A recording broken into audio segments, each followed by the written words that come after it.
I know you had a little time to soak it in now, so give us your thoughts on that win. Oh man, it was great. That was exactly the fight that I was, visualized, that fight I was thinking. I have a 10 weeks training camp for this fight. Some of my coaches, an American top team, he was, watching a lot of his fights because I don't like to watch my opponents fight. I like to go there and do my thing. So that's kind of like my coach's job to do, go watch all the fight previews and see what we're gonna do to get the victory. They know like I kind of like to brawl, but also they were like, make sure I was being smart, especially at the beginning of the fight, hurry him with the kicks, starting like, because we know that he's very emotional, he's starting like get kicks and punch, things like that, and then he goes to kill. And that was the moment that we were working to get on that counter punch and then knock him out, or get just a hold. And once you touch that chin right there, he would go down. I tried to get a guillotine, probably I don't remember, but I remember going to his neck, but he did a pretty good job to go on his back and defending the guillotine attack. But later on the fight, we were able to connect the chin again and get the victory. It's interesting because it looked like you were fighting a game plan, but at the very end, it looked like you threw game plan out the window and just said, "The hell, let's go with it." Did you really envision it playing out like that? Because that final series was insane. That's kind of my style. It's kind of hard to not do it what I love to do, And that's one thing, that a quote that I take with me, like, we live by the sword, we die by the sword. And it's exactly what happened tonight. I knew in that exactly moment that I could, it could go any way, could go either way, but I'm very grateful that, we got the victory tonight. And lastly, you've been chasing a title shot for a while. It's kind of cluttered up at the top of the division. Have you had any conversations with Dana or the matchmakers or anybody? What do you think should happen, or have they been giving you any indication of what will happen after this? So tonight it was, that was a great moment for my life. One of the best finishes that I had, and especially finishing the former champ. I haven't thinking about what's gonna be next. I haven't talked with Sean. I haven't talked with Dana anything about yet. But I'm gonna right now in this exact moment, I'm gonna just enjoying the victory. And probably later on thinking what's going to be my next step.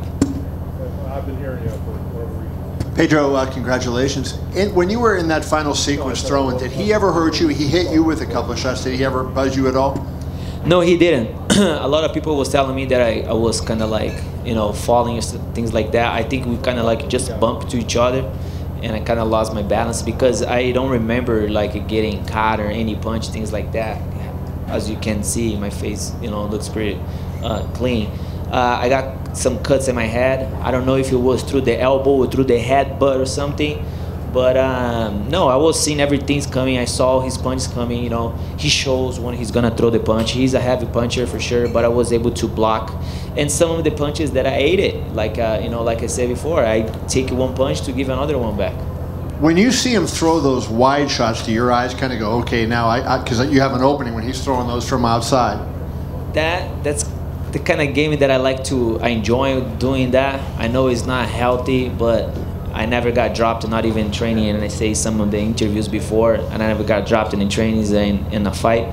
And that's the kind of style that I do. I have been training with for the last year, good boxers, and I still stay there in the pocket and bang with them. I'm young, I'm healthy, and I never got dropped in a fight, in a training, so I'm gonna keep doing that, until one day it doesn't work anymore. Pedro over here in front. Did anything you guys saw in the game plan make you think you could rope him into a brawl like that and get him, swinging wildly? Yeah, for sure.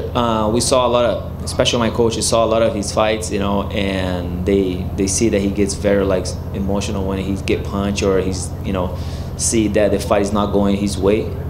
And we were able to capitalize that and work on that hole that we saw in his game. It's not even a hole. It was kind of I prefer a fighter that comes to a fight that the one's gonna just outbox and run. So I kind of enjoy that kind of fight. So we're able to give the crowd a good fight, and other than that, that's the kind of fight that I like to do. If I'm gonna lose, I want to lose like fighting like that. I don't want to just chase someone all over the octagon. When that started, did you recognize it in the fight and said, okay, this is actually where I want the fight to go. This is where I want it to lead. Yeah, it was kind of scary because I know I could get knocked out as well. But it's a part of the game, and that's what I like to do. I see there was, you know, one of my coaches, they were telling me to not do that, but I have to follow my intuition as well, and that's what I like to do.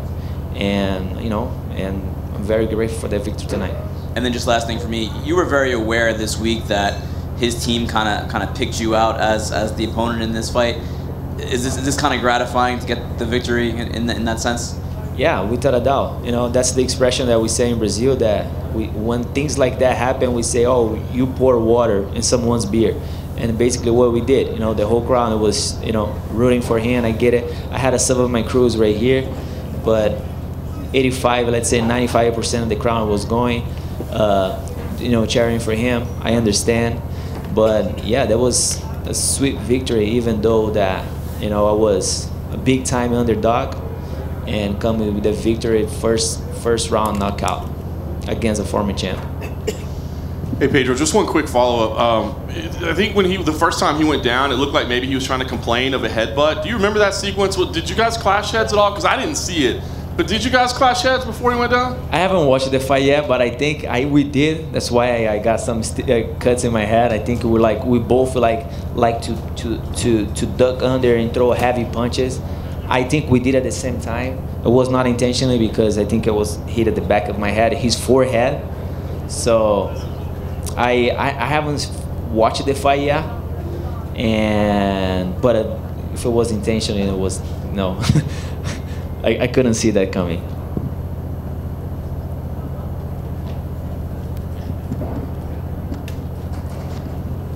Thank you, guys.